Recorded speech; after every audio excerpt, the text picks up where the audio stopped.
Olá! Ao vivo para o encontro de hoje e com um grande ator, um grande diretor. Oi, Eugênio Amaral, Guilherme Weber, oi, José, Nath, Roberto Coimbra. Vou colocando aqui www. Opa, peraí.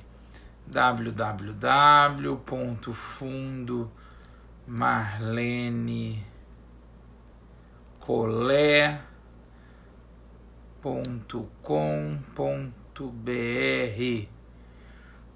Ju Preta, Nobres Fatinha, Juliana Durê, Maria Rita, muita gente querida entrando aqui. Gente, ó, muitos corações.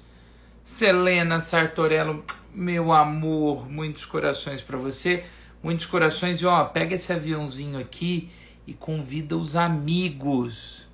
Já falei com o Guilherme Weber, ele já está por aqui. Deixa eu mandar o convite para ele e para todas as pessoas que estão aí ao vivo, online.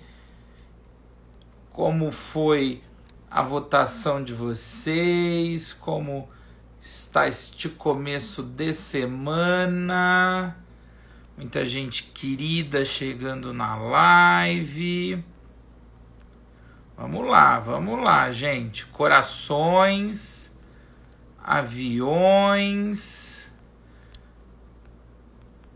para a gente poder...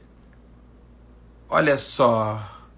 Ruth Mermel, Vitória Moraes, Rodrigo Fagundes, Ana Lúcia Souza e o meu convidado, Guilherme Weber, tá aqui. Já mandei o convite para o Guilherme. E aí, querido?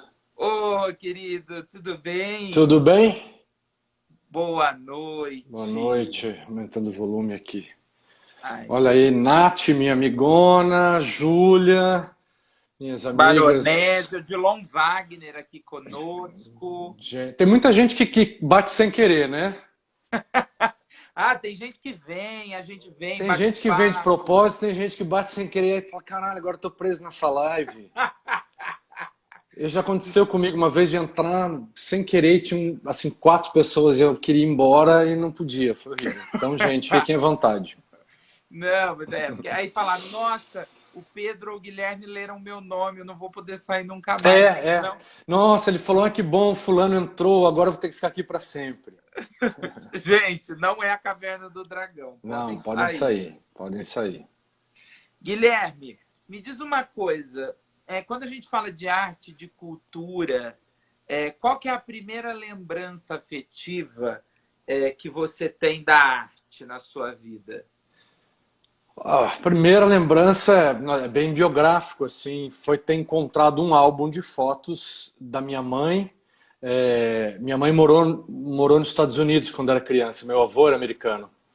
E ela ficou lá muito tempo e o tio-avô dela era câmera da Metro, era um dos câmeras da Metro. E a especialidade dele era as câmeras blimpadas dos musicais da Esther Williams. Ele fazia aqueles números musicais subaquáticos. E aí eu encontrei esse álbum mais ou menos com 10 anos e fiquei absolutamente fascinado com aquelas fotos, com aqueles autógrafos de Bette Davis, Frank Sinatra, é, Gregory Peck, vai dizendo, aquela realeza toda de Hollywood. E a minha mãe foi me contando as histórias daqueles atores. E então foi a primeira real sensação que eu tive em relação à cultura, em relação ao cinema, foi através daquele álbum de fotos. Você me perguntando assim, uma primeira que acaba sempre sendo memorialística, né? Aí eu fui ficando muito interessado, meu pai me deu uma pilha de revistas que ele tinha quando era garoto, chamada Cena Muda, e eu comecei a acompanhar um pouco o cinema americano dessa década, 30, 40, 50, que eu amava. Eu estou falando isso de uma época que não tinha nem videocassete, então de vez em quando a gente via cineclubes e coisas, mas o meu primeiro fascínio pelo cinema foi ler sobre cinema e escutar os meus pais contarem sobre os filmes. Parece uma coisa muito pré-histórica, mas foi há 38 anos atrás. era a oralidade, era eles contando, essa aqui é a Bette Davis, ela sempre fazia as vilãs, as neuróticas, e tinha um filme que ela tirava no marido, descendo a escada. Então era um ponto imagético, que era uma fotografia, e tudo que eles contavam, que foi me fascinando. Que maravilha. Tem um momento, em que momento, por exemplo, a sua avó adorava as tramas policialescas da Agatha Christie. Sim. Isso é um segundo momento que você tem um contato com esse tipo de literatura. E outra coisa, você estudou numa escola que tinha uma matéria chamada biblioteca. Não, eu estudei numa escola em Curitiba, chamada Escola Anjo da Guarda, que era uma escola muito aberta, liberal, progressista, e tinha uma biblioteca. E uma das aulas era isso, era uma hora, que seria uma aula de aula corrida, que a gente ficava na biblioteca, lendo, escolhendo os livros, lendo o que quisesse. Então a minha paixão pela literatura veio, obviamente, de lá, da minha professora Lucy, de Curitiba, que era uma grande professora de literatura. Então esse veio um vetor forte. Também eu era uma criança muito religiosa, eu era absolutamente fascinado por santos, vida de santos, porque eu encontrei uma enciclopédia de vida de santos lá em 3 volumes. Eu até brinco que eu troquei um pouco a vida dos santos pela vida dos atores, quando eu encontrei esse álbum da minha mãe. Não podendo ser santo, eu resolvi virar ator. E na minha casa todo mundo sempre leu-se muito. Então, assim, a minha avó lia Agatha Christie, mas isso não foi uma influência, até porque eu não tenho assim, uma grande influência da literatura policial. Esse é o Wendell Bendelack que tem, meu grande amigo. E você já foi na casa dele? Não, ainda não fui. Mas O Wendell ele fez uma cabine de trem lá no fundo do apartamento que parece que você entrou numa locação. Ele botou ali um ar-condicionado. Falando de Agatha Christie, parece que entrou no Expresso do Oriente. No Expresso do Oriente, e na primeira classe, porque ele não é obrigado. E não podemos esquecer da paixão de Rodrigo Fagundes pelo trash, pelo terror, né? Não, eles são incríveis. O Rodrigo e o Wendell são 2 amigos maravilhosos. Eu falo sempre neles quando a gente está falando sobre cultura, porque o amor deles pela cultura pop e como eles entrelaçam esse amor com a própria vida cotidiana é uma delícia, é um exercício assim deles serem ao mesmo tempo artistas e espectadores apaixonados. Porque às vezes a gente vai trabalhando tanto e a gente vai perdendo esse espectador virgem, empolgado, fascinado pelas coisas e passa a ver o mundo inteiro pela régua do trabalho. E eles são um exemplo disso, de não perder nunca esse espectador e em diferentes fases da vida, em diferentes idades. Então eu adoro, são meus amigos queridos, grandes artistas e, enfim, amores que o trabalho me deu. O Rodrigo mandou aqui, é o gabinete do Dr. Bendelack. Exatamente. Não, e o Rodrigo faz chocolate quente, a gente tem um grupo de 5 amigos, 6 amigos, e a gente vai lá, se atulha naquela cabine. Modena, Gustavo, Serginho, Guga, Wagner. o Wendel, o Rodrigo e o Gessé. E o Rodrigo faz chocolate quente. É uma maravilha. É tipo noite na casa do seu tio favorito. O Rodrigo tá falando, luxo é ter o Gui na vida. E eu falei isso, quando eu bati um papo com o Wendel também, eu falei isso para ele, é muito legal ver como ele se mantém espectadores de teatro. Não só espectadores no sentido de prestigiar os amigos, os companheiros de trabalho, mas de continuar consumindo teatro. Sim, sim. Mas isso é uma característica de quem ama o teatro. Paulo Autran, eu fiz uma peça com o Paulo Autran e a gente ficou muito amigo. E o Paulo ia ao teatro todas as noites. Se o Paulo não estivesse no teatro apresentando, ele ia ao teatro assistir. E então a Fernanda Montenegro está sempre nas plateias. Não só um exercício de comunidade, né, de você estar junto aos seus, mas como é um exercício de engrandecimento seu como artista e como cidadão. Eu morro de pena dos grandes atores que deixam de fazer teatro. Não é nem que deixam de ir ao teatro, mas que deixam de fazer. em determinado momento começam a fazer muito cinema, muita televisão, porque me dá a sensação que são atores que trataram ou tratam o teatro como uma espécie de primo pobre do cinema e da televisão. Então, ok, agora estou fazendo cinema, agora estou fazendo televisão, deixa o teatro, eu não preciso mais do teatro. E aí quando você vê atores de todos os lugares, né, de todos os países, que continuam frequentando os palcos como profissionais, são os melhores atores do mundo. E diz aí, Tilda Swinton, Kate Blanchett, Isabelle Huppert, Paulo Otran, Fernando Montenegro. Enfim, é um trânsito eterno, é um amor eterno o teatro.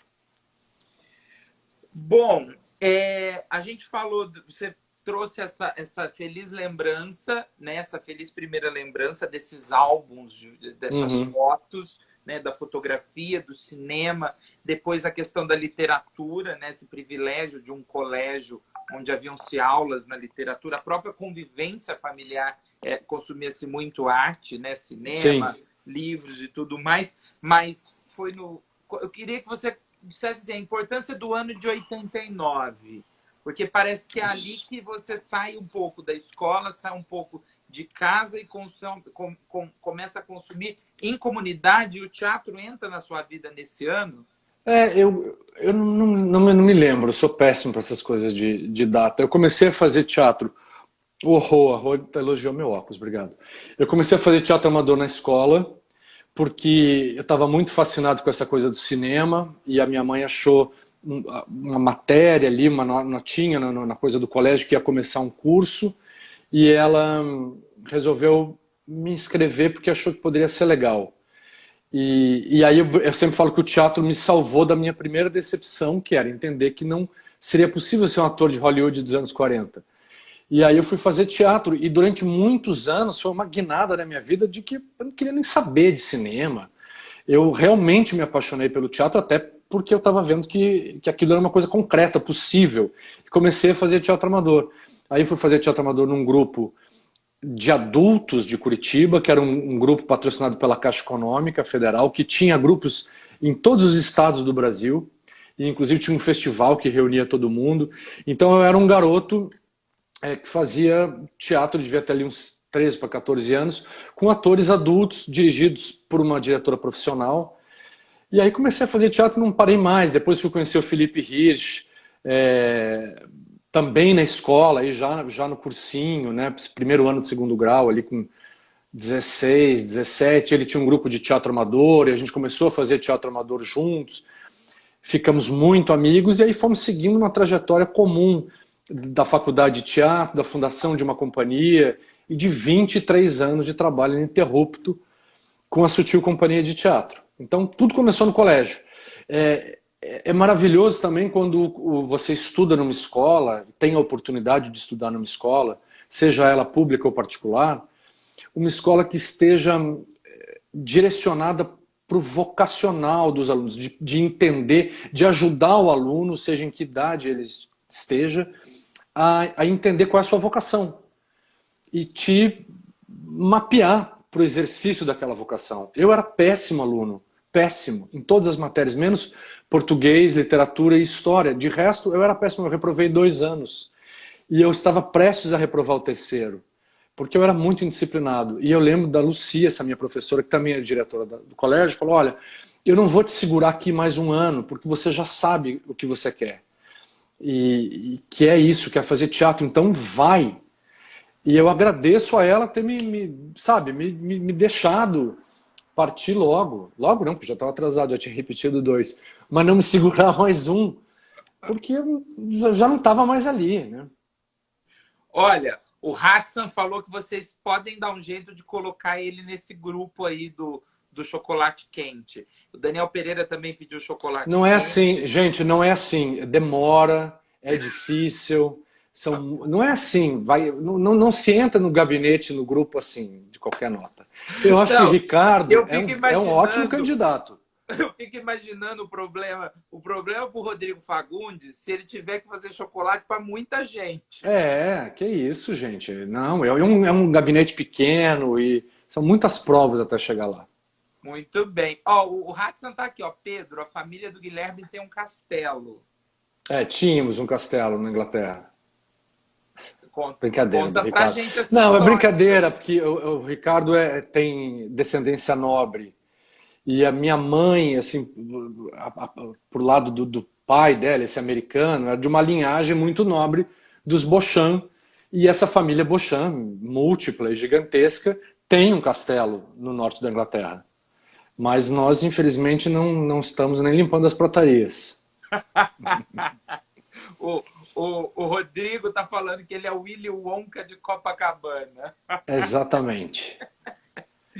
Ô Weber, vamos falar um pouquinho da Sutil Companhia de Teatro, da tua parceria com o Rich, né? Hum. A Sutil, ela é sempre lembrada pelo fato de vocês terem apostado em muitas adaptações de obras literárias contemporâneas. Eu lembro que quando ouvíamos falar da Sutil, era diferente de tudo que havia ali no momento, né? Adaptações desde histórias em quadrinhos, havia um certo rock and roll, um frescor juvenil envolvido. Vocês fizeram o teatro que talvez vocês não conseguiriam fazer sendo dirigidos em outras companhias. Vocês apostaram no conteúdo próprio naquele momento. Conta pra gente um pouquinho desse momento que ficou marcado em várias produções. A gente fez o teatro que a gente conseguiu fazer e o único que a gente podia fazer, que era também o exercício das nossas referências, porque a gente começou muito garoto.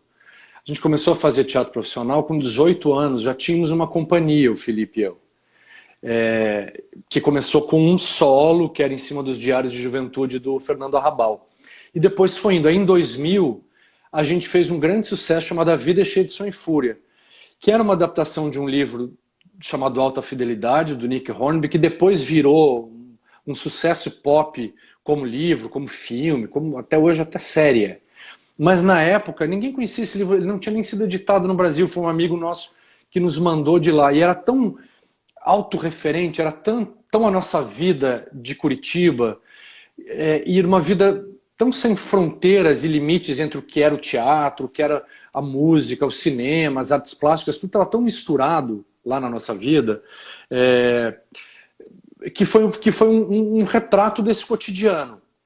Então, tinha ali os quadrinhos, porque o Will Eisner era editado pelo Eduardo Bueno, o Peninha, professor de história, maravilhoso, de Porto Alegre. Então, o Sul conhecia muito o Will Eisner, que era uma grande referência para todos os jovens ali naquela época. Tinha um humor judaico desses americanos crescidos nas calçadas da América. O Dalton Trevisan, que foi uma peça também nossa, a Educação Sentimental do Vampiro, que é o grande artista da cidade de Curitiba, o maior escritor brasileiro vivo hoje. Então, na verdade, a gente foi fazendo uma trajetória de teatro que não visava carreira, que não visava ambições, não visava fama. Era simplesmente nós reunidos nas madrugadas geladas de Curitiba fazendo o que a gente mais gostava, que era falar sobre as coisas, discutir ideias e abrir essas fronteiras entre o que seria cinema, teatro, rock and roll, música pop, literatura. Tudo estava num balaio e a gente terminava resultando isso tudo em peças de teatro. Você lembra quantos trabalhos vocês desenvolveram durante a parceria sua A com minha o amiga falou Rich? que o Peninha não é historiador, mas o Peninha é professor de história, não é, Nath? Enfim, daqui a pouco ela responde aí. O Eduardo Bueno, que é professor de história, autor de vários livros de história. Aquela é de Porto Alegre, então ela sabe tudo. Já, informações em tempo real. Você Uhum. lembra quantos trabalhos? Porque foram vários, mas você A lembra Sutil? com a Sutil? Uns 28 entre trabalhos formais e informais, né? Tem 20, uns 30, porque foram 23 anos de companhia. Teve os trabalhos que viraram espetáculos e que fizeram turnê, os trabalhos ficaram restritos a uma primeira fase da companhia em Curitiba e no Sul, e aqueles trabalhos que você vai fazendo e que não chegam a lugar nenhum. Mas uns 30, mais ou menos. Jornalista escreve sobre história. Ok. Obrigado, Nath. Tá. E me diz uma coisa, na companhia, quando a gente fala de companhia, de de grupo, né? O teatro de grupo, Aham. falam-se sempre dos membros principais transitando por várias funções, escrevendo e tudo. Transitou por essas várias funções, porque quando a gente namora a tua biografia, falam do altruísta, que tinha um elenco incrível, Mariana, Kiko, Jonathan, Miguel, Estela, como a sua. Mas você transitou pela direção, pela assistência ali, junto Uhum. com o Felipe, fazia-se de tudo um pouco na Sutil, ou era dividido? É, Como que era o processo da Sutil de criação? na Sutil, a gente falava que era uma companhia de ideias e não uma companhia de atores. Essa era um pouco a diferença. Então, tinha um grupo de atores que circulavam, um grupo grande de atores que circularam pela companhia, mas a gente não tinha, às vezes, os problemas ou os limites que determinados grupos têm de ter que dar conta das vontades de tantos atores, né? Então você tem 8 atores ou 15 atores, aí tem que ser uma peça que agrade todo mundo e que todo mundo esteja no palco, ou são todos muito jovens, aí não pode fazer peças que tenham personagens velhos. A gente tinha esse limite, era uma companhia que se formou entre Felipe e eu, depois se juntou a Érica Migon, depois o Beto Bruel, e a gente se reunia, esse era o núcleo principal, em torno das ideias que a gente queria discutir e transformar em obra, e íamos chamando os colaboradores que depois viraram colaboradores frequentes. A Daniela Thomas, que era cenógrafa oficial de bons 19 anos aí da companhia, e Leonardo Medeiros, Mauri Miranda, Duda Mamberti, depois André Frateschi, Georgette Fadel, Bel Teixeira, Danilo Grangeia, uma turma grande de atores começaram a circular em torno das montagens da companhia. Foi isso que você perguntou? Ah, e como é Sim, que era o sim. processo? E aí, então, na verdade, assim, o Felipe e eu dividimos, assinávamos a criação dos espetáculos juntos. Ele dirigia, né, porque era o cara que estava lá na plateia, e eu fazia sempre como ator. Geralmente fiz praticamente todas as montagens da companhia como ator, poucas que eu não fiz. Mas nós assinávamos a criação juntos de todas as produções desses 23 anos. Então, Os Altruístas, na verdade, é a minha primeira direção solo. Foi a minha primeira direção solo, fora da companhia e sem assinar em parceria. Então, foi a primeira vez que eu dirigi sozinho. E você sentiu uma diferença, assim, porque quando a gente trabalha muito em grupo, né, parece que o processo flui melhor. Você sentiu, na hora que você assumiu a tua primeira direção fora da Sutil, sem o Felipe, em algum momento você pegou o telefone e falou: olha, tô aqui, vamos lá, tô sentindo sua falta. Faltou alguma coisa? Cara, eu sinto falta da companhia e do Felipe eternamente. É porque foram as minhas horas fundantes, são as horas da minha juventude, eram minhas madrugadas em casa, em Curitiba. Então eu sempre vou sentir falta.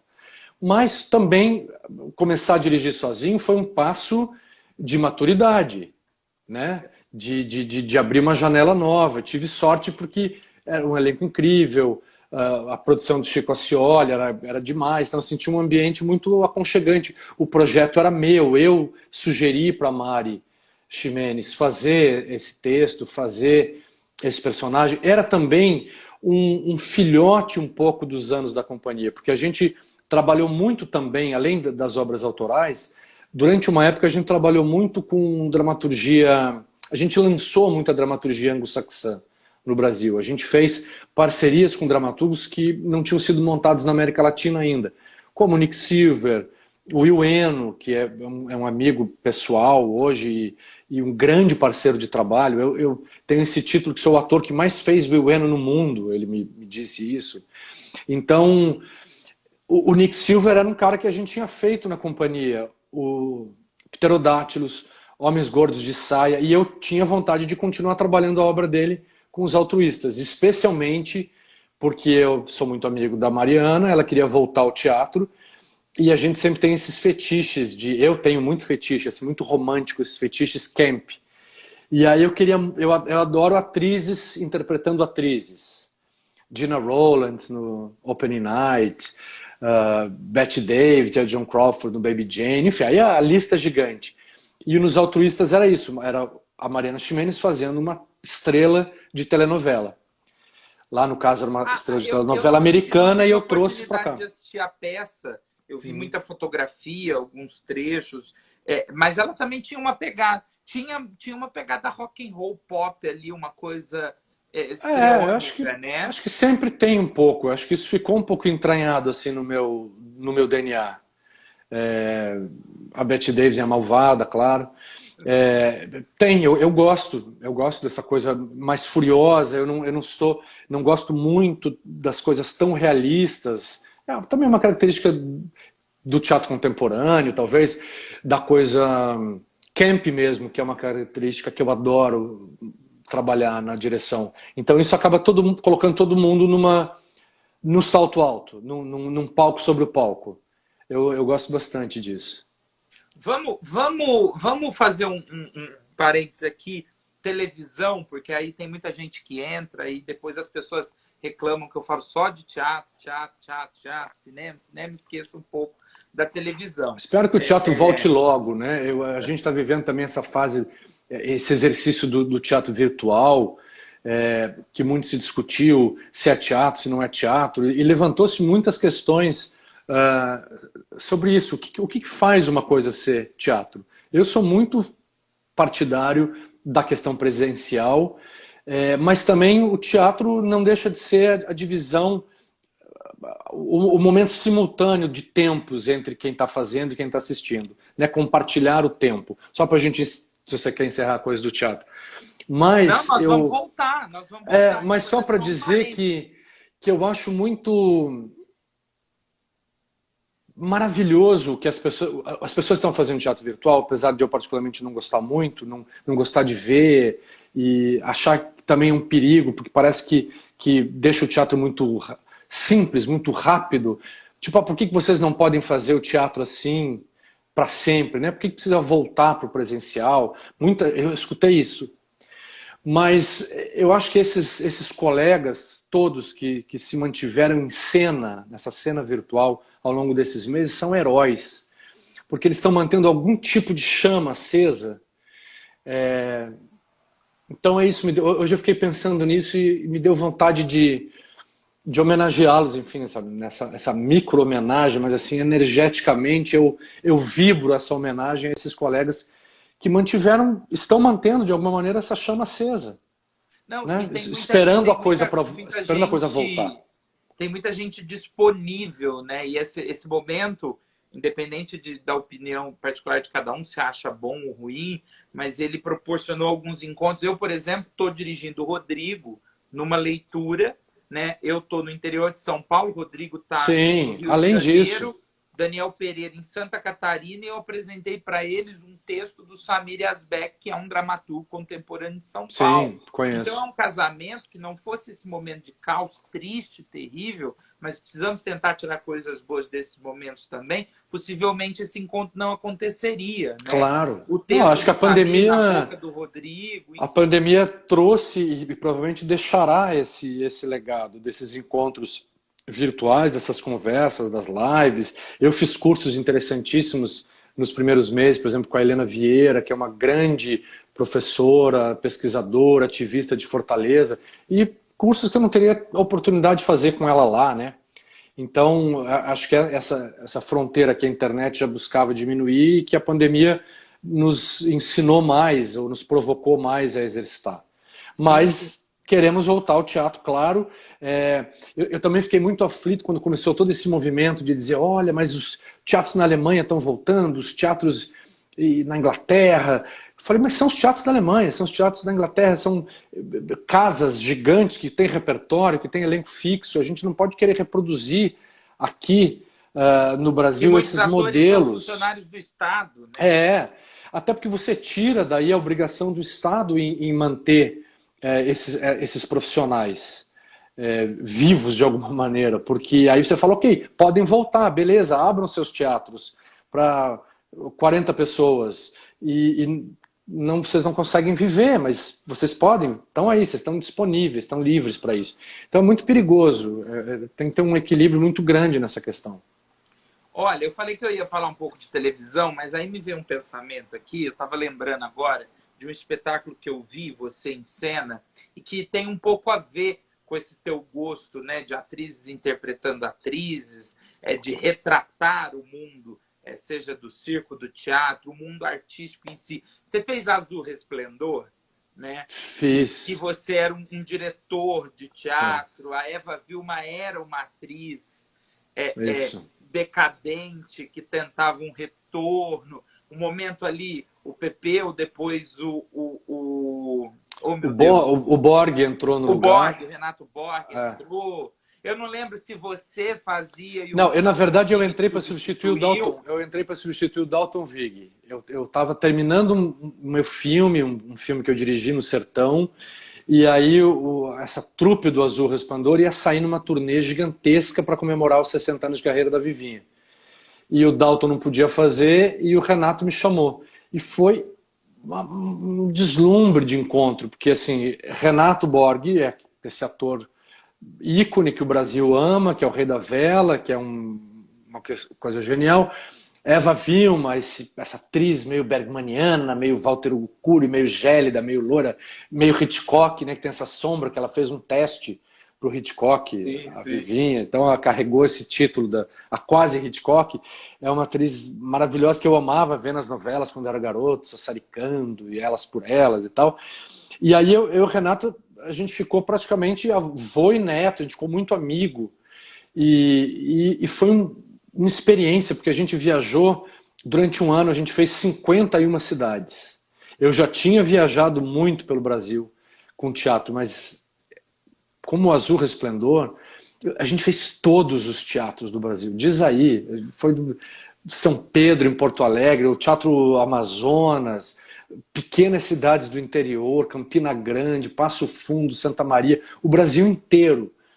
Então foi assim um fenômeno, foi uma grande aventura e ver a Eva e o Borg em cena. Depois o Borg saiu, teve que fazer uma cirurgia de coluna e o Genésio entrou no lugar dele, Genésio de Barros. Mas a Eva, firme e forte ali, foi genial. Ficar Não, e a vendo a peça era Eva muito gostosa, sentadinha. né? Não Era era. uma peça engraçada, era um pouco caricata, era engraçada. Era, Era era engraçada. divertida. É. E você costurava bem, né, a comédia do espetáculo. Obrigado. Obrigado. Eu adorava vê-los fazendo. Eu lembro sempre que ficava na coxia, a Eva ficava sentadinha assim, numa cadeirinha, já com a cortina fechada, já ouvindo o barulho do público, esperando dar o terceiro sinal para abrir. Eu sempre lembrava de um título do Peter Handke, que é O Medo do Goleiro Diante do Pênalti. Achava tão bonito vê-la assim, se concentrando e ao mesmo tempo apavorada, fascinada e apavorada. É demais, foi demais. Você, você falou, quando a gente falou da tua primeira lembrança em relação à arte, você falou das fotografias, do cinema. O cinema está muito presente na tua fala. E aí você vai dirigir cinema em deserto, né? Uhum. Como que foi essa transição? Era uma vontade que sempre existiu? Qual a principal dificuldade? E esse filme que é uma coisa de louco, de Oh, maravilhoso, querido. de Obrigado. Lima eu e Cida Moreira, quando nos encontramos. Bom, você casar Lima Duarte, Cida Moreira, e eu falava com a Cida aqui no nosso encontro que a gente podia fazer uma live só falando do filme, da Sim. experiência dela e eu como espectador, porque tem uma fotografia, um figurino, uma maquiagem, uma atuação. É uma das obras mais bonitas que eu já vi, assim, em todos Oh, os Pedro, sentidos. coisa boa, obrigado. Então, conta, assim, como nasceu, como foi esse processo, porque, olha, quem não assistiu, gente, precisa ver. É um orgulho saber que o cinema brasileiro fez um trabalho como esse. Obrigado, querido. E o que você trouxe, né, para a discussão É, no cinema. até quem quiser ver, o filme tem no Now do Canal Brasil e entrou no catálogo do Look, sabe? Aquele streaming, Sim, L-O-O-K-E, tem lá também. É, foi uma aventura, né? A gente foi com essa trupe, a gente ficou um mês lá no sertão da Paraíba, no interior, numa cidadezinha, numa vila, um calor. O cinema tem essa característica de uma grande aventura, né? Da aventura real. Parece que todo o realismo que eu não amei em algum momento, talvez, no teatro.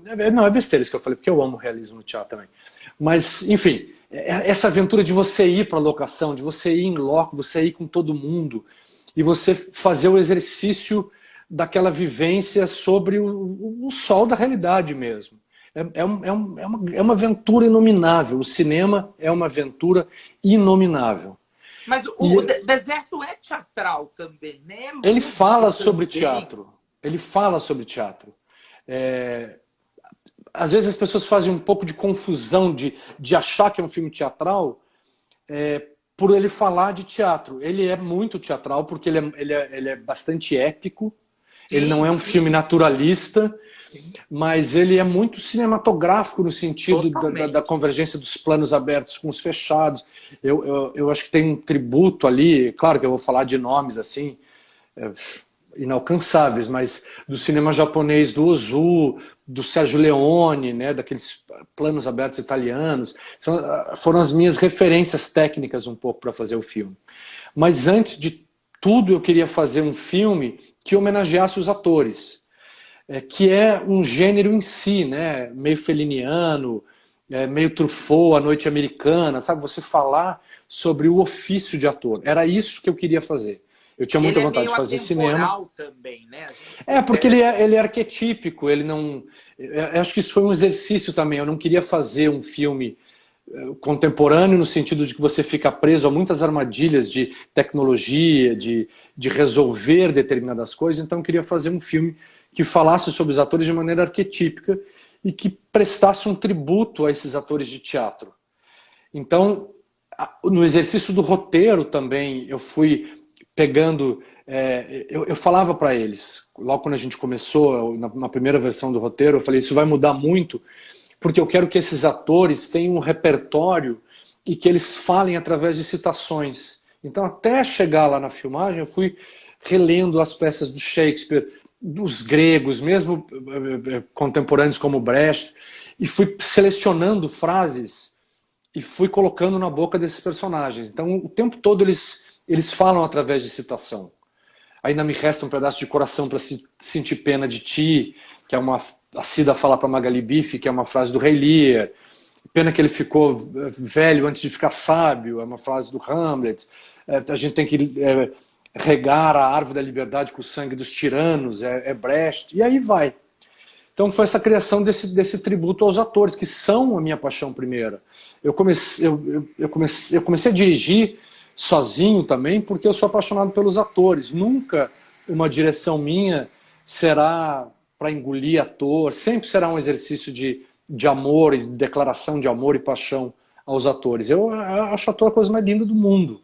Tão frágeis e tão transcendentes ao mesmo tempo, tão as antenas, né, entre a terra e a metafísica, esses sacerdotes de diferentes divindades. Eu posso ficar aqui pagando tributo aos atores eternamente e resolvi fazer isso com um filme. O Gabriel Vilela fala uma coisa linda sobre os atores, né? Ele fala que os atores são o bife de Deus na terra, né? A carne mais sagrada que É, existe. são as pessoas que emprestam o seu corpo, a sua saúde e a sua vivência para uma ideia. Então, não tem coisa mais linda, são realmente sacerdotes divinos na Terra. E eu queria muito fazer esse encontro, porque eu queria que esse filme também. Aí o filme foi virando, quando eu cheguei para visitar as locações, eu descobri uma formação rochosa que lembrava muito Pão de Açúcar. E aí eu falei, nossa, engraçado, parece que é como se essa trupe de atores estivesse chegando no Rio de Janeiro, no Rio de Janeiro desabitado, primitivo, Não, e uma alusão, né? deserto. Porque o Rio de Janeiro é para onde muitos sonhadores, artistas vão para Exatamente. É para onde tentar. os artistas migram todos. Migrei eu. Tive que sair de Curitiba uma época e vir ao Rio. Então, na verdade, o filme começou a ganhar um contorno também sobre um filme sobre a formação do Brasil, na maneira como ele fala da questão do índio, do negro, da mulher, de como essas as alternâncias de poder vão minimizando, violentando determinadas minorias. de que maneira os atores são os guardiões da linguagem também. O Tarkovsky falava isso de uma maneira linda, que ele estava trabalhando com um ator que era o primeiro ator do teatro real lá de Varsóvia, e aí eles foram num restaurante e foram fazer o pedido, o ator começou a fazer o pedido, começou a comentar determinadas coisas, e o garçom perguntou: você é ator? O senhor é ator? E ele falou: o senhor conhece meu trabalho? Ele falou: não, eu reconheci pelo seu polonês perfeito. Então que os atores, ele ficou muito emocionado de perceber que os atores também são os guardiões do idioma. Para além dos guardiões da linguagem, né, que são os artistas, os atores seriam os guardiões do idioma, os escritores do idioma escrito, mas essa oralidade está na mão dos atores. Tanto que idiomas sobrevivem através de ritos ancestrais indígenas, e há idiomas morrendo, porque há tribos de dois, três. Eu li uma matéria esses dias, tem uma tribo isoladíssima no Brasil, que conta só com 2 índios. E eles falam um idioma que ninguém conseguiu registrar até agora. Então é um idioma que se perderá, como essa tribo se perderá. Então tudo isso foi fazendo na minha cabeça, esse filme sobre os atores e sobre o Brasil. E aí fui juntando esses atores que, na minha cabeça, e que eu acho que resultou muito forte no filme isso, são uma síntese sonora do Brasil. Porque tem um ator mineiro, 2 atores paraibanos, uma atriz paulista, um ator curitibano, e eu pedia para que eles não minimizassem seus sotaques, e sim deixassem esses sotaques fortes, para que a gente tivesse uma colcha oral do que é o Brasil, tivesse um microcosmo do que é o Brasil naquele grupo. E aí eu chamei o Lima Duarte, que se tornou um grande amigo na televisão, a gente fez novela junto, depois fez cinema junto, e eu queria que o líder dessa trupe fosse um herói do cinema brasileiro e liderasse um grupo de atores não tão conhecidos do cinema. Então, a Magali Bife, gênia, grande atriz de São Paulo, musa do Gabriel Vilela, musa do Gerald Thomas, musa de Felipe Hirsch, e nunca tinha feito cinema. O Claudinho Castro. Com todos os diretores, Neide Zé Celso, Neide, diz aí, Galícia, Marilice Vergueiro. A Magali Bife hoje talvez seja o ponto de encontro de todas as vanguardas do teatro brasileiro. Eu acredito que seja a única atriz que trabalhou intensamente com Zé, Gabriel Vilela, Felipe Hirsch, Maria Alice, Galícia, Luiz Antônio Martins Correia, Gerald Thomas. Então ela é uma memória institucional do teatro de vanguarda brasileiro, especialmente paulista. E aí que ele liderasse essa trupe.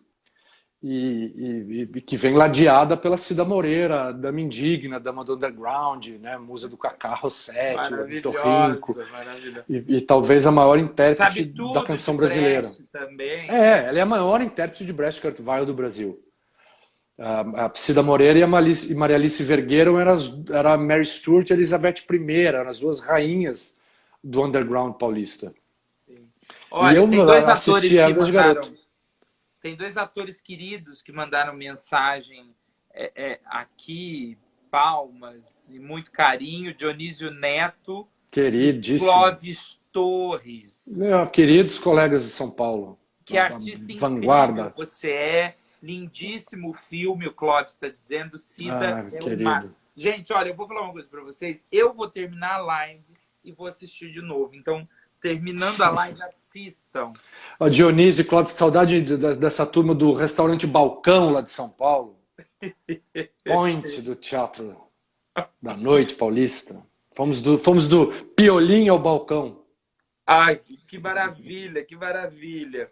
Tem uma frase, em alguns momentos, eu assisti algumas e li entrevistas tuas, que é do Fellini, que é: meu mestre é a disponibilidade. Você retrata essa frase em alguns momentos. Você está sempre disponível para a arte, né? Sempre. Teatro, cinema, televisão. E talvez, depois de dirigir teatro, de dirigir cinema, você tem vontade de dirigir audiovisual? Eu já dirijo, né? Já dirigi. Eu brinco, depois que eu fiz meu primeiro filme, eu já me considero um cineasta, um diretor do audiovisual. Sim, tenho vontade de dirigir mais e fazer mais filmes, e dirigir televisão também, até porque as fronteiras também estão bem borradas entre as Legal. estéticas e entre as telas, né? Não dá mais para cada vez menos dá para dizer o que caracteriza também o cinema da televisão, porque onde é que você vai ver o filme? O Deserto é um filme que teve uma vida curta nas telas grandes, comercialmente falando, né? Ele fez toda uma história de festival, fez uma carreira comercial ali de um mês e sobrevive hoje nos streams. Todo dia eu recebo uma mensagem de alguém que viu o filme, porque ele vai tendo uma sobrevida. Então essas fronteiras estão muito tênues hoje, né? Sim. Olha, não tem como não falar de televisão, porque assim, primeiro eu vou falar de um grande sucesso, eu acho que E da depois do cor do, grande fracasso. da cor do pecado te jogou, da cor do pecado te joga para o Brasil inteiro. Quando você fala que lá na Sutil Companhia de Teatro, vocês não estavam atrás de fama, era o processo. Como que foi para ir para o Rio de Janeiro, desenvolver todo o trabalho e da cor do pecado, aquela coisa que todo mundo te conhece, para na rua? Você gostou desse momento Ah, popstar? sim, muito, muito. Eu sempre fui muito noveleiro quando era. Não é nem a coisa popstar, a coisa de separado na rua, esse não é nem o barato. O barato era começar a fazer televisão, começar a fazer novela, que eu sempre gostei. É, sabe, ver os meus ídolos ali, o Lima Duarte, Araciba Labanian, Natália Timber, Fernandona, as pessoas que eu via assim quando era garoto, lá de Curitiba, também o Rio de Janeiro, esse Rio de Janeiro que eu fui conhecendo através das novelas, né? Das novelas que eu via quando era garoto, Top Model, é, todo um imaginário assim que parecia tão distante, tão inalcançável, começou a ficar assim concreto. Então foi tão fascinante quanto começar a fazer teatro ali quando eu achava que era impossível ser ator. E um vilão Então, diferente, né? Do que a gente via, diferente do que a gente via no horário das 7. A novela é um sucesso. eu tive liberdade, assim, era a primeira novela de João Manuel Carneiro. Quem me chamou para fazer foi o Silvio de Abreu, que coordena, né, o núcleo de novela e estava supervisionando essa novela. E ele tinha me visto muito no teatro, fazendo A Morte do Caixeiro Viajante e tal, outras peças. Ele me chamou, aí a Denise Saraceni foi ver, me abraçou. Então, eles me receberam com possibilidade de liberdade de criação. E eu fui criando aquele personagem sempre de terno e gravata, meio vampiresco, meio Rubem de Falco, que uma época tinha um cabelo meio estranho e era um pouco pomposo, assim, um pouco canastrão. E E me ele era batia um pouco engraçado também. também em alguns momentos, não fugia Ele era disso. engraçado. A novela tinha uma característica assim, que é muito à prova do talento do João Manuel, que ela era uma novela que abraçava a família, porque tinha a família Sardinha, que a garotada gostava, aí tinha todo esse núcleo dos vilões, dos milionários, que uma outra turma gostava, aí tinha o Paelinho do Matheus, tinha essa primeira protagonista negra da Thaís Araújo, então era uma novela que era muito vibrante em muitos lugares, como gênero. E foi incrível. Até hoje as pessoas lembram do Tony, falam do Tony na rua. Realmente foi muito marcante A esse cena, a personagem. cena, a cena em que você mata o Lima Duarte é incrível, né? E teve umas cenas icônicas, especialmente a noiva no lixão, ficou uma cena que eu acho que entrou um pouco para a história da teledramaturgia nacional, assim, se for fazer uma lista de cenas icônicas, claro, tem milhões de outras antes, mas eu acho que essa cena fica no imaginário, sabe? Aquele cara completamente maluco de terno e gravata arrancando aquela noiva do carro e batendo nela no meio do lixão, a Giovanna Antonelli de branco, os urubus voando em cima dela. Tem uma qualidade ali folhetinesca, camp, dramática, que eu acho bem interessante. Olha, eu fui durante aqui esse namoro na tua biografia, nos teus trabalhos, eu fui lembrando de tantos, de como eu sou fã do teu trabalho e de quantas coisas eu vi e eu gostei. No teatro, no cinema, na televisão. E falando de Obrigado, Pedro. televisão, eu Coisa vou boa. falar, para mim, da obra da televisão brasileira, uma das coisas mais lindas, mais puras e mais sensacionais. Eu acho que dificilmente a gente vai voltar a ter na TV aberta uma produção, pelo menos por agora, como foi Queridos Amigos, da Maria Adelaide Amaral, que foi, assim, a melhor minissérie. Eu sou fã, eu assisti, reassisti, comprei DVD, tenho box, e você fazia uma coisa meio Cazuza, Caio Fernando Abreu, mais um vilão que não era vilão, e que e teve até um processo, né, nesse trabalho onde vocês se reuniram durante um tempo. Foi um dos processos mais, assim, é uma minissérie poderosa, intensa, que fala de amizade, claro, mas também retrata um período do Brasil que não tinha sido retratado mesmo como obra, que é a volta dos exilados, que é esse período pós-ditadura. Então é um período muito forte, as pessoas estavam muito machucadas, o Brasil estava tentando se levantar, as pessoas tinham cicatrizes muito grandes, as pessoas tinham sido torturadas, tinham sido exiladas, mortas. Tinha um plúmbio no céu brasileiro e, ao mesmo tempo, uma possibilidade de respiro e de renovação. E o livro da Maria Adelaide retrata muito isso. E essa série ela é muito emocional para muita gente. Eu lembro, a gente ficou juntos, porque foi o processo mais hábil e frutífero que eu vivi na televisão, que não era um processo de preparação de atores, que tem às vezes uma certa vergonha de ser novela e quer fingir para os atores que está fazendo teatro. Eu detesto esse tipo de preparação na televisão. Eu falo, gente, a gente não precisa ficar aqui se abraçando e fazendo esses exercícios que nem no teatro a gente faz. Então, assim, eu não tenho vergonha de fazer televisão. Então a Denise foi brilhante, porque o que ela precisava era que rapidamente aquele grupo de atores se tornasse íntimo. Então ela fez ali quase um Big Brother, ela fez num estúdio uma casa, e a gente ia para essa casa e passava o dia lá. Cozinhava, a gente fazia o almoço, ia tinha um monte de garrafa de vinho, aí era incrível, você bota vinho, bota ator, todo mundo junto. Então a gente ficava lá bebendo. Aí Baco, Dionísio, Nato, exatamente, bebendo, comendo tudo que tinha lá, porque o ator tem uma fome atávica. Então a Globo botou aquela comidança e a gente cozinhava, comia, bebia, conversava e aí ficava vendo filme, documentário, conversando, vendo coisa. E depois de 10 dias nós éramos os melhores amigos. Alguns já eram, mas outros se tornaram ali. Eu saí, por exemplo, Débora Bloch, que hoje é uma das minhas melhores amigas da vida, eu conheci ali no Queridos Amigos, naquela preparação. E a gente é inseparável hoje. Já fizemos 2 peças juntos. Depois, né? Lindo, lindo. Que óbvio. E eram personagens complexos. O Benny era essa bicha maldita, que era uma mistura de muitos amigos da Maria Adelaide, meio Caio, Fernando Abreu, meio Cazuza, meio Pedro Correia e Lago, meio Charles Cossack. É uma bicha lânguida, cultíssima e venenosa. E venenosa, que não tinha papas na língua. Né? Era uma casa genial, uma casa de Santa Teresa de um arquiteto italiano deslumbrante. Depois eu voltei lá com o Renault, eu fiz um programa da Casa Brasileira, lá, a gente relembrando as cenas do Benny, e esqueci o nome do arquiteto agora, um italiano genial.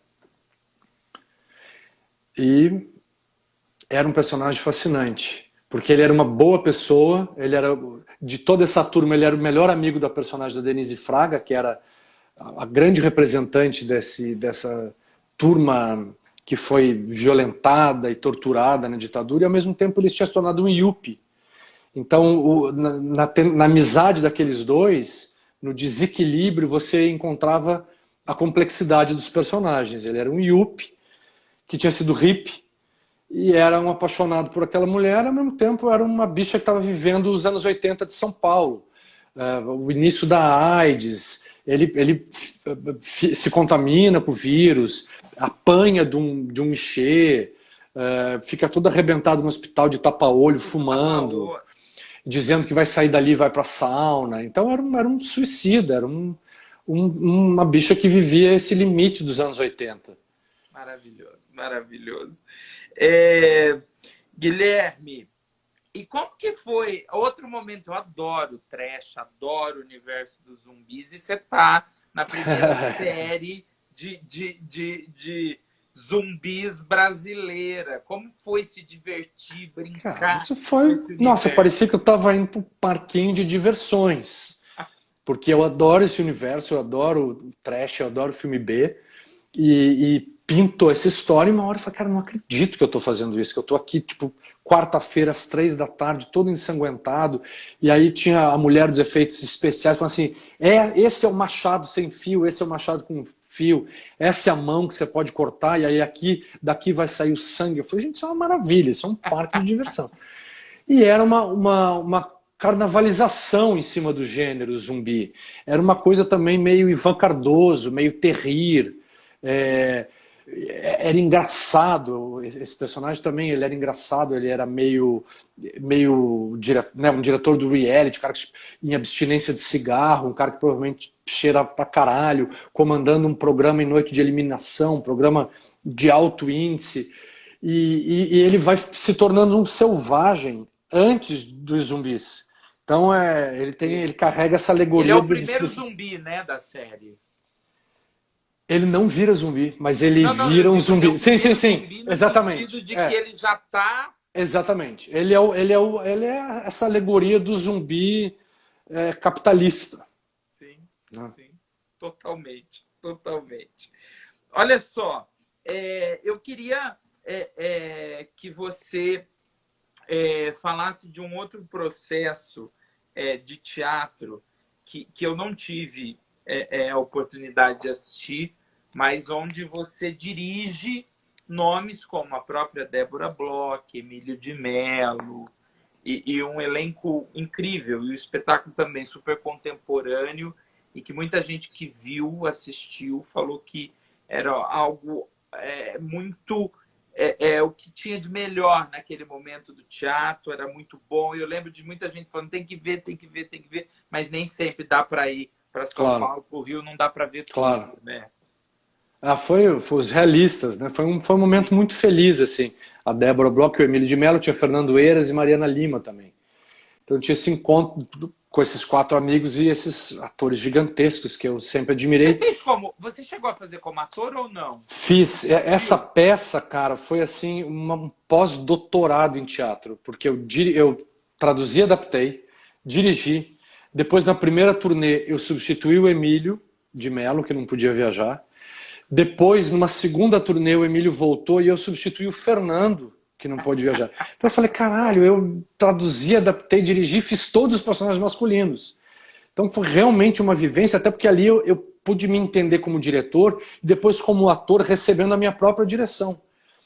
Então assim, eu lembro quando eu fui ensaiar o papel do Emílio, que o Emílio ficou me ajudando e me relembrando coisas, o Emílio falava, aqui você... Lembra que você me pedia tal coisa? E eu pensava, caramba, é impossível de fazer isso que esse diretor está pedindo. Então tem um abismo, eu pude entender o abismo que separa as vontades do diretor e as possibilidades de um ator. Tem um abismo aí que só quando você está nos dois lados do mesmo trabalho que você consegue entender na plenitude. Então foi assim, como diria Nelson Rodrigues, foi um chuá esse trabalho. Mais um pouco você substituiria Mariana e A ideia era Débora essa. também. A ideia era essa. Nas próximas turnês eu faria até porque eu fiz melhor que todos eles, mentira. Você pode fazer O Realista, um O monólogo realista, o solo, monólogo. dirigido, adaptado, É, escrito e interpretado por Guilherme por Denise Pérez. Stoklos. Minha musa. Não, e Os Realistas era uma obra do Will Eno, que foi um cara que a gente descobriu há 1000 anos atrás na companhia, lendo fragmentos de coisas dele. Depois a gente montou uma peça chamada Temporada de Gripe. Ele veio para o Brasil, a gente ficou amigo. Ele estava escrevendo um monólogo chamado Tom Paine. Ele me deu esse monólogo para fazer no Brasil. Eu fiz. Depois a gente montou Lady Grey com a Mariana Lima. A gente fazia juntos os dois solos. Aliás, uma E atriz maravilhosa, né? Mariana é uma gênia de atriz. Uma gênia, uma atriz tão sexual, selvagem, violenta e sutil ao mesmo tempo. É raro de ver. Então, Os Realistas era um texto do Will que eu acompanhei desde o início, desde a primeira versão. Então foi também um exercício de solidificar a minha parceria com ele. Eu acho hoje uma das pessoas que melhor escreve dramaturgia no mundo. E Os Realistas ele fazia também um exercício sobre o realismo, sobre o que é escrever de maneira realista, é um pouco tchecoviano, era a relação dos homens também com a natureza, com a finitude, era um personagem que dois personagens estavam doentes, morrendo, e como isso se dá através do tempo, do teatro, da natureza. Eu adorava, achava uma grande obra. E a gente fez bastante. O João Cortes, incrível também, agora. João, meu filho. Também tá gritando, papai! João ele faz meu filho na série da HBO O Negócio. Por 2 temporadas. Espero que a gente possa um dia retomar. O Vester tá dizendo, Guilherme, quando eu vou ser seu filho em algum trabalho? Quando alguém nos convidar para esse trabalho, ué. Eu acho que você não tá mais nessa de pai. Você tem que fazer filho, Guilherme. Foi por isso que eu aceitei fazer essa live contigo, para ouvir isso. Na última temporada do Negócio, eu já era avô. Toda a ação do personagem, a problemática do personagem nessa última temporada é que o filho dele ia ser pai. E ele, de repente, se via como avô. Eu já estou fazendo avô, filho. Essa live é o gabinete do Dr. Bendelac. Você é o que você quiser ser aqui. Não tem essa de... Obrigado. É isso aí. Ator é isso. Ator não tem idade. Não, nada. Eu tenho a história maravilhosa que o Ademar Guerra foi dirigir uma peça chamada Boa Noite, Mãe. Não sei se é da Lilian Hellman, não lembro. Chamou Horaci Balabanian e Nissete Bruno. E as duas chegaram e abriram os textos e as duas tinham grifado o personagem da filha. E aí o Ademar falou, entendi, não há limite para os atores. Sim, sim. Ó o Rodrigo, o Gui é tudo de bom, né? Rodrigo, bem que você tinha... Querido, meu amigo. Mesmo, Olha, eu quero falar de um momento agora, o último trabalho que eu fiz como ator, e eu tive a felicidade em 2016 ir lá me apresentar no teatro, numa das salas do Teatro Guariba, em Curitiba, durante Guaíra. o festival. Guaíra. E depois de uma apresentação, estávamos lá no Café Teatro e você, curador, sempre interessado em saber de onde eram as pessoas, que espetáculo estavam fazendo. A gente estava com uma adaptação do Diário de Anne Frank. Foi a primeira montagem depois que o texto caiu em domínio público. E foi um encontro incrível, você disponível, né? Como diz, ali. O Luiz Miranda estava com você também. Foi o ano que o Luiz fez o espetáculo dele lá no festival. Como que foi, né, ser curador do Festival de Teatro, se não um dos mais importantes do Brasil, e lá na sua cidade natal, na sua terra, essa responsabilidade. Foi um momento de resgate também do festival, né? Foi um momento de virada do festival. O festival é o maior festival de teatro da América Latina, né, em termos de quantidade de peças, porque tem o Fringe, a mostra oficial são 27 peças que se somam com as 300 do Fringe e 1000 atividades e tal. A minha carreira profissional se confunde com a do festival, porque assim, eu comecei a fazer teatro profissionalmente junto com o festival. O primeiro ano do festival foi minha primeira peça profissional, chamada Baal Babilônia, que inaugurou o que veio depois a ser o Fringe, que era uma pequena mostra de peças paralelas, underground, alternativas. Então eu fui meio que andando junto. Depois a gente fez Som e Fúria no festival, fez Temporada de Gripe. A minha carreira inteira, a carreira da companhia, foi se apresentando no festival. O festival refinou. A minha amiga dizendo que eu não leio os comentários. Eu mal enxergo. Júlia, Rô, a Janis, eu amo elas, são minhas amigas assim fortes do Instagram. Gente, eu tô aqui batendo papo, eu também não li, manda aí o que você É uma pena que não fica, né? Eu achava que devia ficar esses comentários, daí a gente lia depois e respondia. Mas enfim. E aí o festival foi o momento que o Leandro quis dar uma virada, porque o festival estava com a mesma curadoria há 25 anos. E era uma curadoria maravilhosa, a Lúcia Camargo, que infelizmente nos deixou, o Celso Cury, que é um gênio, Tânia Brandão, um grande profissional. Só que eles já estavam há muito tempo. E aí o Leandro queria renovar, porque uma curadoria também se faz do teu escopo, né, das pessoas que você conhece, dos artistas que você frequenta. Chega uma hora que esse diálogo vai se esgotando mesmo. Então ele chamou ao Márcio Abreu e a mim para assumirmos essa curadoria. E aconteceu de um jeito muito engraçado, assim, muito particular, porque eu tinha ido ver uma peça chamada Why the Horse, da Maria Alice Vergueiro, onde ela encenava o velório dela. E foi uma das coisas mais lindas que eu vi na minha vida em teatro. Eu era grande fã da Maria Alice, trabalhei com ela, a gente ficou amigo. Ela falou para o Zé Celso que ela queria morrer em cena, e o Zé Celso falou, vai ensaiando, vai tentando que uma hora você consegue. E ela resolveu fazer o Why the Horse, não sei se você viu, que ela era já na cadeira de roda, já muito fragilizada pelo Parkinson, já sem conseguir falar direito. Ela estava em cena com o Lute, que era o anjo da guarda dela, e ela era arrastada, ela ficava nua, e pintavam ela, e sujavam ela de carne crua, e bota na cadeira, tira da cadeira e dança, e ela falava Hilda Hist, e era um deslumbre. No final ela terminava no caixão, com flores, e aquilo terminava como um velório. Eu fiquei tão emocionado quando eu fui ver. Perguntei para a Maria Alice, para o Lute, se eles iam para o Festival de Curitiba, e eles falaram não, porque a programação já está fechada e tal. E aí naquele ano eu liguei para o Leandro e falei, Leandro, você tem que levar a Maria Alice, de qualquer maneira, porque não existe em nenhuma parte do mundo hoje uma peça como essa sendo feita, onde uma atriz dessa categoria está morrendo toda noite e buscando o final definitivo.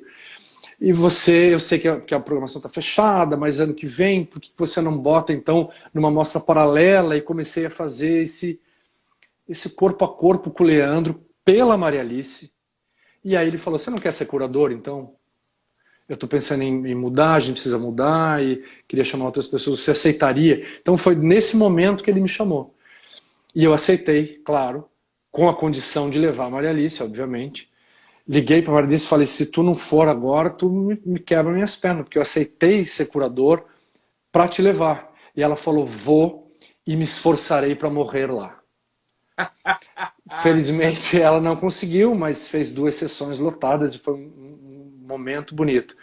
E aí a partir desse momento a gente começou a fazer um ponto de virada no festival, de tentar trazer o festival mais próximo da plateia mais jovem, de acabar com a coisa das estreias, de deixar as interlocuções mais fortes, que são os encontros com os artistas, fazer unidades temáticas anualmente e romper algumas fronteiras entre o que é teatro, o que é dança, especialmente o que é performance, e levar grandes nomes da performance que nunca tinham ido para a cidade. A portuguesa Vera Manteiro, o Wagner Schwartz, Lia Rodrigues, que é hoje uma das artistas brasileiras que eu mais amo, que tem uma companhia de dança genial, na Maré, inclusive, e que nunca tinha ido a Curitiba. Sim. Eu lembro de ver, assim, desde espetáculos experimentais de grupos locais de Curitiba, lá no Teatro Novelas Curitibanas, a ver a Fernandona lendo Nelson Rodrigues no Bom Jesus. Vi também no Bom Jesus um espetáculo que era o mesmo texto interpretado durante a semana por vários atores. Do iraniano. Isso. Não lembro o nome do espetáculo agora. Moscovis, Gregório. Isso, Débora Bloch, Gregório. E que eles recebiam. Esse dramaturgo ele escreve para que os atores recebam o texto na hora. Sim. Eu até fiz em São Paulo Coelho Branco, Coelho Vermelho. Eu estreiei no Brasil esse dramaturgo. Ele é genial. É incrível, porque o pessoal que viu o primeiro queria ver todos, né? Eu fico imaginando Sim. Quem viu o último só, a loucura para ter que ver a programação toda. E eu vi, por exemplo, um jogo de futebol, de drags. Ah, sim, na rua. Na rua. Então, assim... Lá de Belo Horizonte, maravilhoso. Maravilhoso. Foi uma coisa de louco esse ano e o trabalho. Parabéns pelo que você desenvolveu. É muito bom. Assim, tem o exercício de espectador ele se ampliou de uma maneira assim que alimentou muito o meu exercício como artista, sabe? Então, o exercício do curador é também o equilíbrio entre o espectador e o artista. Então, eu pude conhecer também tanta gente incrível que eu não conhecia e aproximá-los da plateia. Toda desceu, a Tânia falou. Na verdade, era uma partida de queimada das drags de Belo Horizonte. Sim, é. Olha, a Rosane tá aqui. Gui, você acha que essas coisas de peças de teatro online, eu que produzi um festival de cinema, acho que online é um caminho sem volta. Aí eu já te completo com uma pergunta aqui que eu batizei com o nome do Cláudio Fontana. Ele falou, você me pergunta isso para o Guilherme Weber se a internet não pegar aqui no sítio, hein? Querido. Que eu assisto depois. Live é teatro? Live, tipo essa que a gente está fazendo? Online? Não, quer dizer, a gente volta um pouco na conversa do que é teatro e o que não é teatro. Eu acho que para mim os dois grandes pilares do teatro é a presença da plateia e dos artistas e o compartilhamento de tempo. Tempo real, o tempo presente, como a gente está fazendo agora. Então, assim, agarrado nessa possibilidade de compartilhar o tempo, que eu acho que o teatro virtual pode encontrar alguma possibilidade, de ombrear aí com o que é o teatro. Mas o teatro, eu acho que ele é presencial. Eu acho que é isso que faz dele, porque o presencial, não só na relação espectador e ator, mas na presença do teatro na polis, no edifício do teatro. O Oficina em São Paulo, o Teatro Municipal, o Teatro Poeira no Rio de Janeiro, seja qual teatro for, aquele edifício inscrito na cidade, na polis, também é uma presença. A presença não é só nós ali, espectadores e atores, mas é aquele prédio que vibra todo o entorno, que ilumina o seu entorno, concreta e filosoficamente falando, que diminui a violência do bairro. Veja aí o Sesc São Paulo e o trabalho social que eles fazem cada vez que eles fundam uma unidade num bairro violento, afastado. A vida da comunidade muda. Muda pelo lanche que é barato, muda pelo médico, pelo dentista, pela piscina, pelo esporte, mas também pelo teatro. Então, o presencial é isso. Por isso que eu disse no início, eu acho que o teatro online foi uma maneira deslumbrante de manter uma chama acesa para que esses edifícios depois possam ser ocupados. E também porque esse teatro online ele surgiu de uma emergência. Ele não foi pensado artisticamente, ele não foi pensado criativamente. Eu acho que pode surgir uma coisa maravilhosa daí. Eu sou favorável de borrar as fronteiras, acho que pode ter uma coisa entre o teatro e o cinema, mas que a gente ainda não encontrou. Eu vi bastante coisa. Depois eu cansei, mas eu vi bastante coisa. Uma coisa que eu achei muito interessante é a experiência do grupo Magilute. É um título que eu esqueci agora, tem alguma coisa a ver com fitas, vinil, fita cassete, alguma coisa assim. Mas era um exercício ainda bastante embrionário, de um exercício sensorial, e que eles sabiamente não chamavam de teatro, eles chamavam de uma experiência ali. Um exercício sensorial multiplataformas. Você começava no Instagram, ia para o WhatsApp, botava o fone, ia no Facebook. Então ali tinha um exercício muito interessante, eu não sei se eles ainda estão fazendo, é do Magilute lá de Recife, um exercício interessante do que pode vir a ser esse, não digo teatro, mas essa experiência online sensorial, que não é cinema e que não é teatro, que é uma outra coisa. Ali tem uma semente, e deve ter outras coisas acontecendo pelo mundo aí que eu não tive acesso.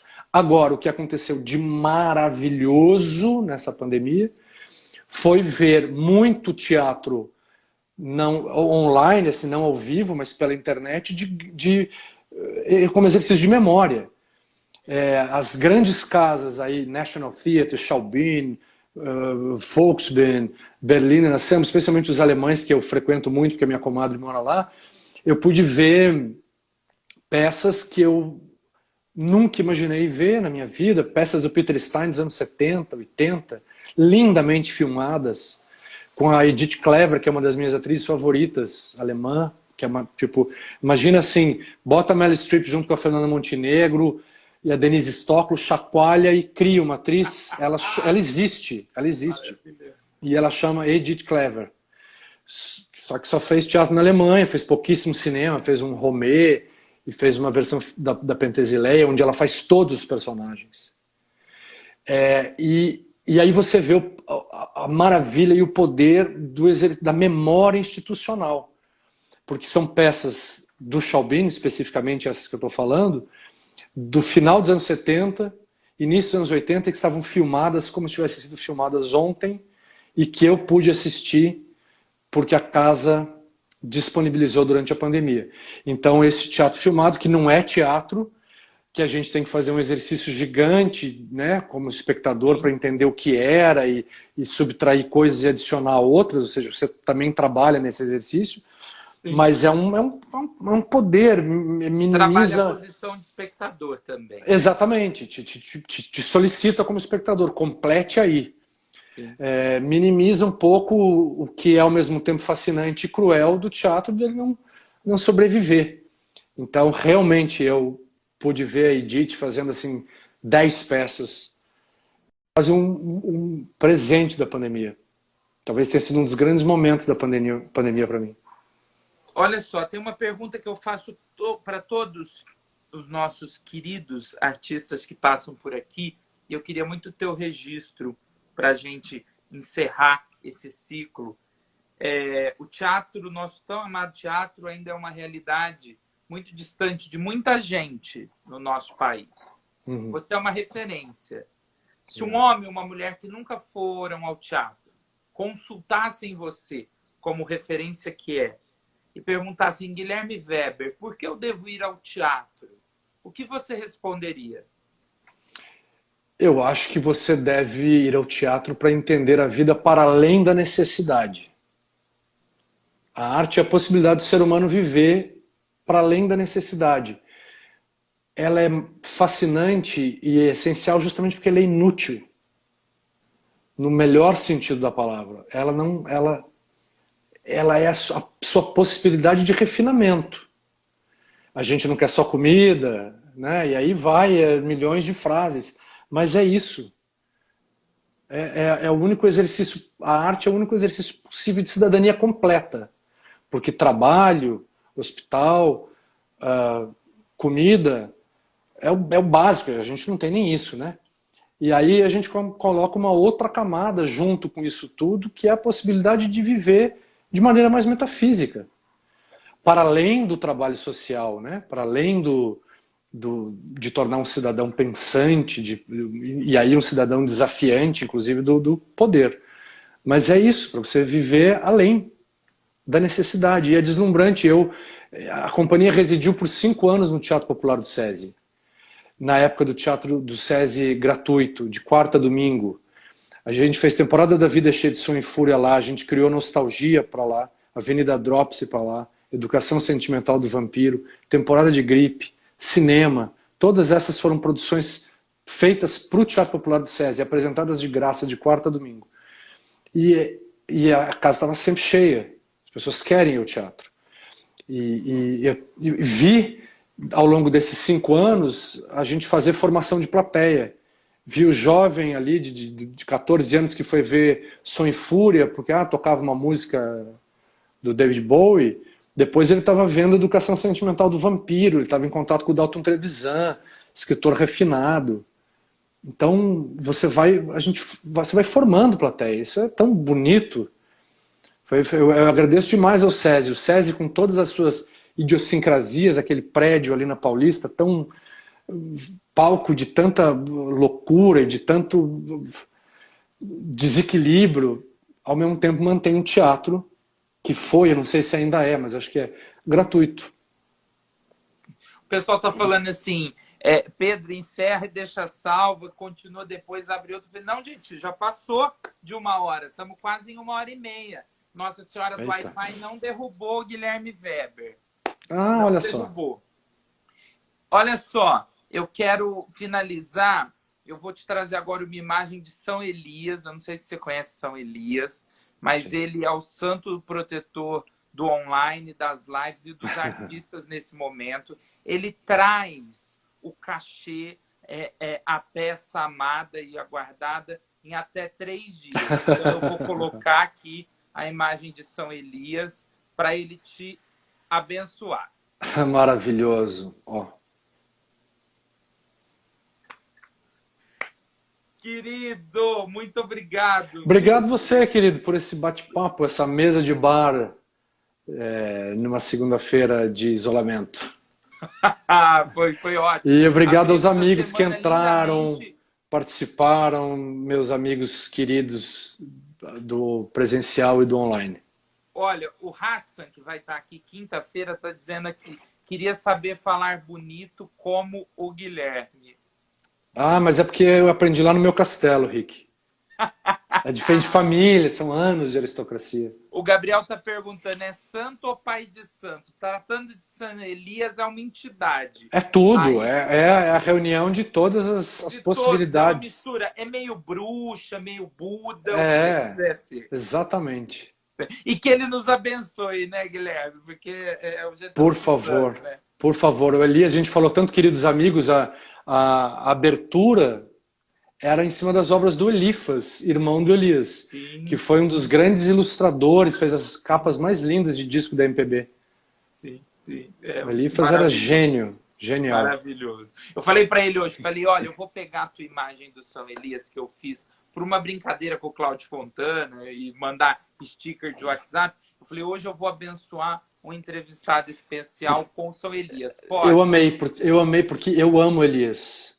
Eu acho Ele falou, o pode, Elias abençoa o tão... Weber, tá tudo Além dele certo. ser um ator maravilhoso e muito engraçado, o Paulo Altran e a Karen Rodrigues Sim. amavam o Elias.